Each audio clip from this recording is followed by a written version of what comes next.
Hi listeners, it's Kat here from Aghast. I just wanted to take a quick minute outside of the show to let you know about empowerment coaching. I know this is probably confusing a lot of people right now. Outside of telling you about true crime, I work as a life coach, helping others achieve their goals, break down barriers, eliminate limiting beliefs, or anything else a person may need guidance to achieve their most authentic life. The world has been upside down since 2020, and I know a lot of us may be lost, confused, or unsure as to what we want and how to get there. If you think speaking with a life coach may help you, please feel free to contact me at alteregowellness@outlook.com or at alteregowell on Instagram. Okay, now back to our show.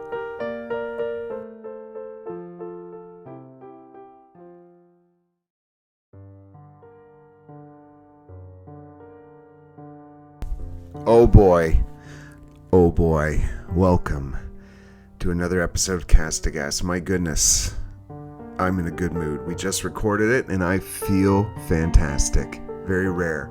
I think you can guess what's going on today in this episode.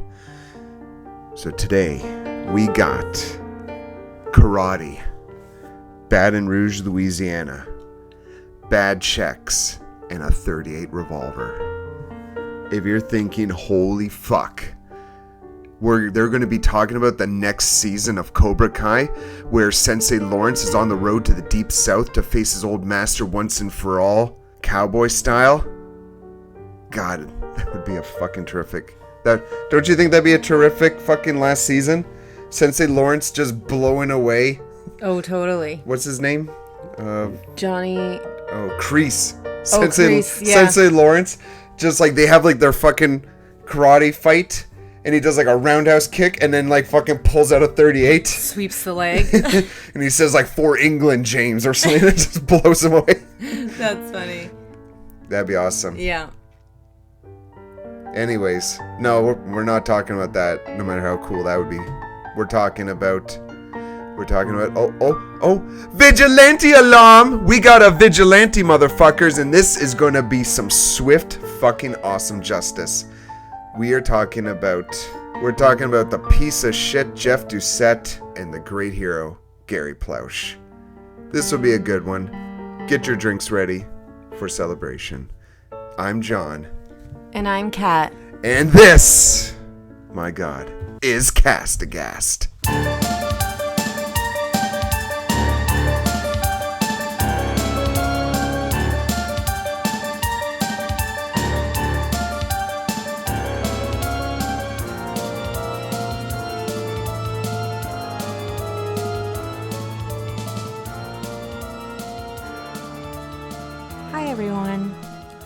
Hi everyone, hello. Ooh. Hey everybody. It's the May long weekend, motherfucks. My birthday, the day of my birth. 35 years old, halfway to 70. My conception date. Yeah, conception, immaculate. Erection. Oh God. Complexion. What are we dealing with today? What the fuck are you gonna do to my fucking afternoon? Go ahead and give us a disclaimer then. Oh, you didn't even answer my question. No, because it's supposed to be a surprise. It's about to be a surprise. You said, let's do a podcast where you tell me stories, but I don't want to know anything about it. I did not suggest the fucking podcast. You suggested the fucking podcast. You wanted to do a true crime podcast. What are you looking at? Look, folks. We do true crime around here. We talk about the darkest of the dark, the shittiest of the shit, the torture and the murder and the rape. And we have to do it with a little bit of lightness, a little bit of levity, because it would just be too goddamn boring and terrible. Mm-hmm. It'd be way too depressing to make it completely serious.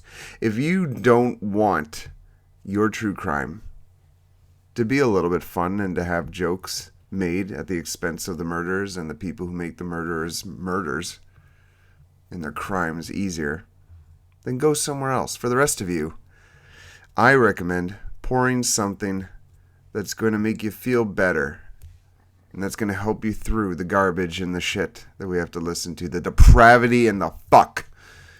Anyways, fair warning, we're not a serious true crime podcast. That was beautiful. Now I know see, it's hard to believe that like I just do that on the fly. Yeah, it's like your English degree really paid off with these disclaimers, you know? Yeah, let's do it. Let's get on with the goddamn show. I do want to say it's perfect recording weather today, eh? Like it's dark and No gray. one is tuning into a podcast to hear about the fucking weather when we recorded the podcast. The ambiance is perfect. Oh yeah, I'm really in the fucking mood as All I look right. at a goddamn Word document. It's Google Drive. It's Google Drive, whatever. Get on with it. Jeff Doucette was born February 3rd, 1959 in Port Arthur, Texas. He was one of 6 siblings. Not too much is known about his childhood other than he and his family grew up poor and that he alleged he was molested as a child. Oh, that sucks. In his 20s, Jeff relocated to Baton Rouge, Louisiana. Baton Rouge, Louisiana. That was not a Louisianian I don't know. accent. What is a Louisianan accent? Well, it depends. Like, are you like Cajun or are you more, From French? Bayou La Batterie. Britney Spears is from Louisiana. So having that like, my loneliness. Yeah, but we know that's not her, and we know that's not her real voice. So that's funny. So he relocated to Baton Rouge, Louisiana, and became a karate instructor. Everyone knows karate. Thrives in Baton Rouge, Louisiana. Oh my god, that whole sentence is just so silly. While instructing children, Jeff became very close to one of his male students, 10-year-old Gary Plauché. Reported in allthat'sinteresting.com, Jody saw the tall, bearded man like a best friend. Eventually, Jeff started pushing things with Jody. There would be inappropriate touches during stretching, or while driving with Jody in the car, he would put his hand on Jody's leg. Oh, this fucking asswipe. Jeff was liked by all of his students. He would often take them out to the movies or ice skating. He even befriended Jody's family and would often visit with them. During a camp outing in 1983, Jeff slept in the same sleeping bag as Jody and began to touch him. Oh, God. The sexual abuse eventually escalated, and Jeff began raping Jody every day for the next few months. Holy fuck. On February 19th of 1984, while released on bail for check fraud, Jeff visited Jody's house. After telling Jody's mother that they were going to go on a short drive, Jeff kidnapped Jody, who was now 11 years old, and took him to California. I take it that Jody never told his parents about this shit. Mm-hmm. He probably threatened Jody, eh? Yes, or just thought... Well, I'll get to that. Oh, my God. He took 11-year-old Jody to California. He dyed Jody's hair black and would tell people he was his son.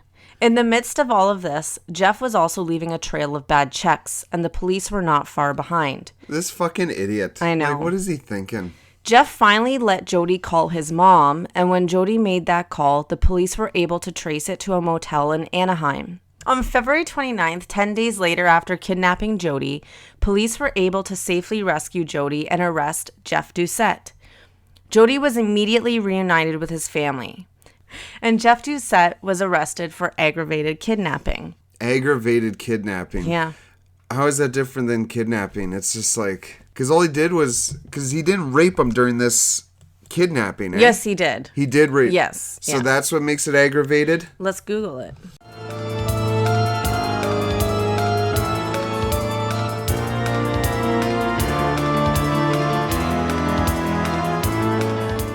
All right, let's see. Differences between kidnapping and aggravated kidnapping. There are additional factors present for the crime to become worse in the eyes of the law. So just like you said, other injuries happening during the kidnapping. So basically, kidnapping is I took your kid and we went places. Aggravated is like I took your kid and hurt the kid. Or did other... And did a ransom. And Mm-hmm. So he was arrested for aggravated kidnapping. He was to be extradited back to Baton Rouge, Louisiana to face his charges there. On March 16th, Jeff Doucette arrived at the Baton Rouge Metropolitan Airport, and while in a phone booth, waited a very patient but angry father, Gary Plauché. Oh, do it. Do it, Gary. And that's Jody's dad. No shit. Once Jeff Doucette was in the airport, Gary said to his friend who was on the payphone with him, quote, "Here he comes, you're about to hear a shot," end quote. Gary pulled out a .38 caliber gun he had hidden in his boot, turned to Jeff Doucette, who was walking past the phone booth, and shot him point blank in the head. Oh, fuck yeah. That's amazing. This was all caught on the news cameras that were reporting Jeff Doucette's arrival. Gary Plauché was immediately arrested by the police officers that were just escorting Jeff moments ago. Jeff died of his wounds a day later. Oh, that's hilarious. He didn't even die, like, straight Immediately. up. Fucking high five, Gary. Well done. So Gary stated that he had a mental breakdown after learning that his son had been repeatedly raped. He was charged with second-degree murder and pleaded no contest to the manslaughter charge. Gary was sentenced to 7 years suspended sentence, which means that he can serve this as probation, rather than behind bars. He also received 5 years of probation and 300 hours of community service. Judge Frank Saya ruled that sending Gary to prison would not help anyone and that there was virtually no risk of him committing another crime. I totally fucking agree. Gary completed his sentence in 1989.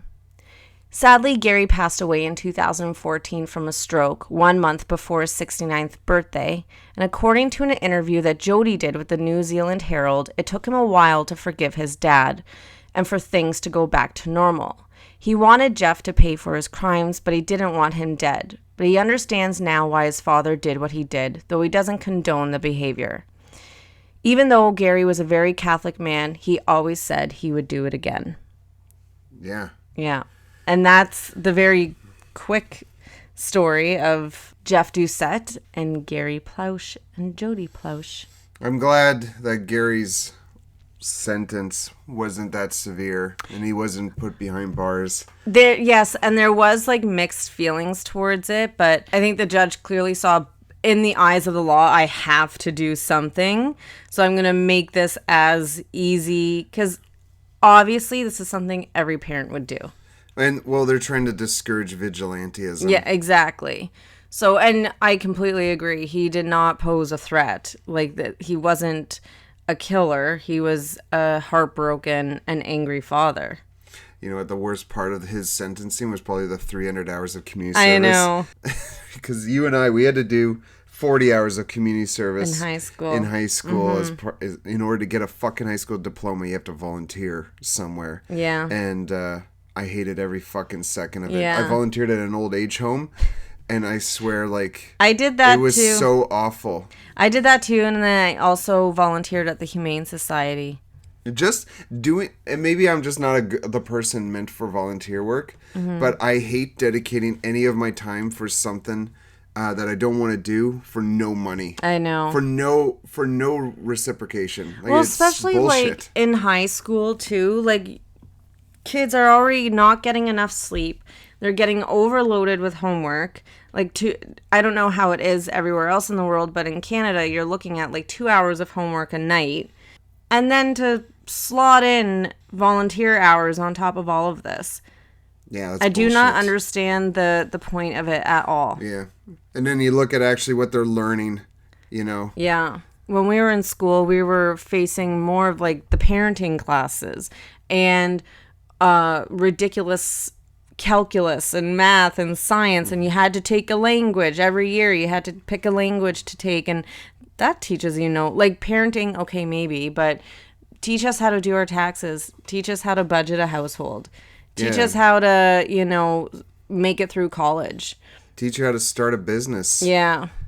Teach you how to like research what jobs are in demand right now so that we don't have fucking poor kids, poor young adults getting crazy fucking university loans and college loans for shit that's for degrees and diplomas that effectively get you nothing. Encourage trades. Yeah, be a fucking plumber. Everyone needs to poo, and that poo needs to go somewhere. Or an electrician. Yeah. If I had to do it again, I would go back and fucking do a trade. Yeah. And then I'd get my MBA and start my own fucking business. How fucking useless my English degree was. You can always culture yourself later. Advice, everyone, at Advice. Castbox. I don't know how we got on this topic. I don't know. I love a good vigilante story. It must know. be said. It must be said. Gary's a hero. It's interesting, though, that his kid didn't want him dead. Well, Would that be the grooming, you would say? Yes, absolutely. I would say that's a part of grooming. And how old was he during that interview? Oh, he was grown up. So he was still buying into that. I wouldn't necessarily buy into it. He's entitled to his own beliefs, but like, I totally see why his dad wanted to fucking kill him. And he said that. And frankly, just the history that you gave about this fucking guy, he would rape again. He would absolutely rape again. Yeah. I understand what you're saying, and I agree with you. He did say he understands why he did it. But he can't say in a publication that he condones the behavior. No, well, you're right. You're right. You're absolutely right. Like you said, the judge isn't going to like promote or condone vigilantism. They're not going to... He's going to do the same thing. Yeah. Yeah. That's fair. Yeah. So... But the world is a better place now that piece of shit is dead. Yeah. Yeah, like, you're right. He would have been a repeat offender. And who knows, absolutely. Like, that he wasn't already. Like, Jody was very... I would say it's very unlikely that Jody was his first victim. Oh, yeah. We don't know much about his childhood. It is unfortunate if he was molested. But we don't know much about... He didn't move to Baton Rouge until he was in his 20s. You know, we don't know what happened during his teenage years and his early young adult life. Why did he move to Baton Rouge? Well, whatever happened to him in his past, I hope it was fucking horrible. Fucking bastard. So that is the story of Jeff Doucette and Gary and Jody Plauché. All right. So that was... Okay, let's... for the drink tally, we should drink for one dead rapist. Mm-hmm. I think that's a shot. Yeah. And he did him with a 38, so 3 more shots and then 8 more sips. Yeah, there you go. That's a good one. Awesome. And one for the quote. Yeah. I feel like, here he comes, you're about to hear a shot. I would love to know what the friend thought instead. If the friend was encouraging him, if the friend like was supporting him, if the friend was trying to talk him out of it. It's interesting that he called a friend. Like, mm-hmm. As a devout Christian, like, was he looking for support? Was Catholic. He looking for some... He was Catholic. Yeah, as a Catholic. Mm-hmm. Was he looking for support? Was he looking for someone to talk him down or someone to push him ahead? Yeah. If I was on the other end, it'd be like me at the end of The Hills Have Eyes, where he's, like, taking them out with that fucking axe. Yeah. And it's just like your fists are just, like, white-knuckled, and you're like, come on, fucking kill those sons of bitches. Or, like, I Spit on Your Grave. Yeah. Both versions, like the original and the remake, you just can't wait to see those people be slaughtered at the end of it. Yeah. Well, Gary's a hero. Yes, we'll end on that note. Yeah. No. We have to end on Dylan McDermott. Oh, that's right. Pull up the fucking quotes. All right, prepare yourselves for the wise words of Dylan McDermott. My theory about actors is we're all walking milk cartons. Expiration dates everywhere. That's nice. You know what? It harkens back to a concept that I've always thought of, that everyone has an expiration date, but some people have a best before. Oh, very philosophical. Yeah. There's your English degree coming out. Yeah, there it is. I doubt I came up with that, but I think it's worthwhile. Don't be the kind of fucking asshole who has a best before date. Yeah. But you know what you do with shit that's well past its best before? You fucking throw it out. Yeah. No one likes gray meat. All right, and with that... Thank you, Dylan McDermott. Thank you all for tuning in, and have a lovely, lovely week. Goodbye. Ta-ta. You can check us out on YouTube at Catam Concoction. That's CATAM CONCOCTION. And on Instagram at cast_aghast. Remember, there's a silent H.